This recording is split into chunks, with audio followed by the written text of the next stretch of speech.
get taller over the summer? Okay, now I'm being weird. I did. Thank you for noticing. He squints at me like he's scrutinizing my face. You look different too, Bogdan. In a good way? He flashes me a smile, revealing the crooked teeth that only make him cuter. In a very good way. That's what I was just telling her, says Shannon, looping an arm around my shoulders. Look at this hot bitch. I am, Chase says with a grin, but I barely hear him. A ghost is walking through the door of the school. A ghost with smooth bronze skin and full lips and lush dark waves and amber eyes that I know from experience can convince you to do things you never, ever dreamed you would. Things you liked. Things you loved. Things you've thought about with the lights off every night since. Why is there a jasmine Killary-shaped ghost haunting Stratford? Haunting me? Yo, Bogdan! Meticulously manicured nails snap in front of my face. Where do you go? I blink, expecting my vision to clear, but Jasmine's still there. A flesh and blood being whose face may be partially obscured by a phone, but whose very real existence is as undeniable as the thunderous pounding in my chest at the sight of her. Where do you go? How do I tell my best friend?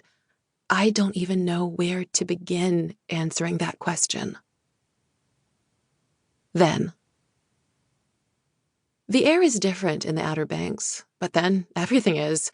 The houses are all elevated on slats of wood to prevent destruction by flooding. The main road spanning southward from sea level is wide and flat and lonely. Nothing is more than 2 or 3 stories, tops.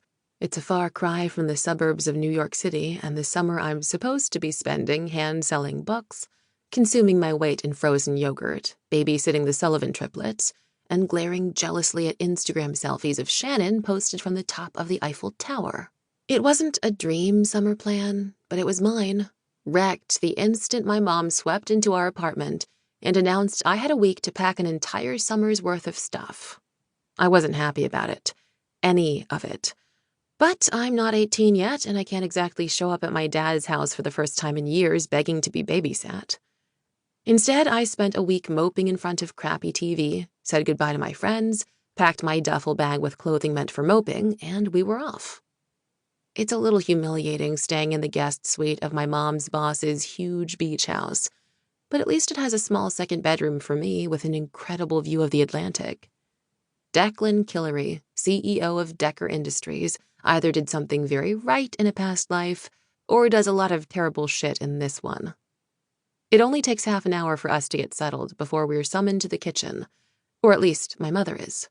I tag along because what on earth else am I supposed to do? Plus, I'm hungry. Thankfully, Mr. Killary is generous with the contents of his fridge, basically telling me to go to town before turning to my mom for the rundown of his schedule for the night. You'd think it'd be pretty chill, given he's at his vacation house, but by the time I tune out in favor of celery and peanut butter, he's already been advised of 3 conference calls, given a set of renovation plans to review for his Dallas office, and told he has a date at 10 p.m. at a wine bar in Kill Devil Hills. I pretend not to hear the last part. It's gotta be embarrassing for a 17-year-old to overhear that your secretary makes your romantic social plans. But if he's noticed I'm still in the room, there's no indication. They're going over tomorrow morning's schedule when a whirlwind sweeps into the kitchen in a blur of long black curls and longer tanned legs. It whooshes right past me to the fridge, nearly whacks me with the door as it pulls out a coconut water, and lets out a moan loud enough to shake the walls as she takes a long sip. I'd think she hadn't noticed anyone in the room at all, but then she complains, "It is so fucking hot outside. I need to jump in the pool." And then she looks right at me, with the closest thing to golden eyes I've ever seen. "Who are you?" "Manners, Jasmine," says Mr. Killary. "You remember my assistant Anya?" He gestures to my mom, who looks completely unfazed. "This is her daughter, Larissa. They're staying with us this summer. Didn't your mother tell you?" She shrugs. "I might have been tuning her out at the time." At least she's honest. "You have a bathing suit?" she asks me. I do, though I have a feeling it cost about $500.